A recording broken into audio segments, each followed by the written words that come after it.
Oke, di sini gue pengen bahas tentang kalian tuh gimana caranya kalian semua yang nonton ini bisa jadi orang yang berani untuk ambil aksi dan gak cuman hidup jadi seorang pecundang. Semua orang tuh bisa mimpi ya, siapapun bisa bermimpi. Gue ngajarin kalian juga ya gimana caranya bermimpi. Tapi nggak semua orang itu bisa ngambil aksi. Nggak semua orang ketika jalan dia nggak bisa lihat dia berani jalan. Ya, seni hidup dan indahnya hidup ketika lu lihat di depan, ya, lu nggak tahu nih apa yang terjadi tapi lu berani lompat. Lu berani untuk ambil aksi. Di saat lu tahu gitu, nggak ada yang pasti.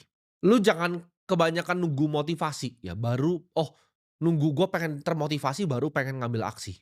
Tindakan lu setiap hari ya, yang justru nanti bisa jadi motivasi diri lu. Ketika diri lu coba nih, "Oke, gue pengen beraksi," ya, lu bikin, lu pengen ngapain aja, dan lu beneran lakuin itu, maka diri lu tuh akan percaya sama diri lu sendiri, ya. Ketika gue dulu, gue pengen bilang, "Oke, suatu saat gue pengen bisa jadi seperti Warren Buffett." Gue ambil aksi untuk bisa ke sana, ya. Gue nggak cuman tinggal bermimpi, gue bayang-bayangin gue cuman jadi Warren Buffett. Gue pengen jadi investor terbaik yang pernah lahir di Indonesia. Dan gue ambil aksi setiap harinya. Apa aja yang harus gue pelajari, apa aja yang gue harus ambil aksi, apa aja yang gue harus praktekkan, gue harus belajar sama siapa, ilmunya gue timba dari mana. Itu gue aksi terus setiap hari, sampai detik ini. Gue ketika bisa jadi diri gue seperti sekarang, gue nggak pernah raguin lagi. Jadi ketika gue bayangin, oke gue pengen jadi investor terbaik yang pernah lahir, gue tidak pernah ragu, gue akan capai itu. Kalau gue bilang, oke suatu saat gue akan bangun gedung gue sendiri, gue pasti bisa bangun gedung gue sendiri. Mau itu gue bangun gedungnya dari bata demi bata, fondasinya gue yang nata sendiri sampai tangan gue berdarah. Gue akan pastikan sebelum gue masuk kuburan, sebelum gue mati, gedung itu akan jadi kenyataan.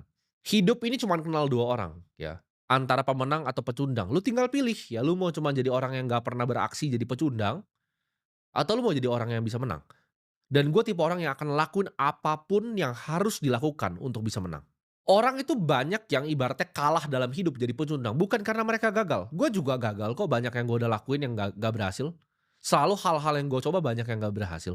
Tapi orang banyak gagal karena justru lu nggak pernah mulai. Banyak banget ya orang yang datang ke gua, "Tim, gue punya ide ini, gue punya ide itu, gue punya ide ini," tapi nggak ada yang pernah dikerjakan. Dunia ini nggak menghargai ide ya, gue selalu bilang ide itu sampah. Lu mau sukses lu harus bisa ngambil aksi, lu harus bisa eksekusi. Ide itu gue bisa lempar di mana pun, sering sekali di sini gue kasih ide-ide brilian. Tapi siapa yang bisa eksekusi? Siapa yang bisa lakukan? Dunia ini hanya ngehargain mereka yang berani ngambil aksi atas hidupnya. Contoh, lu bangun ya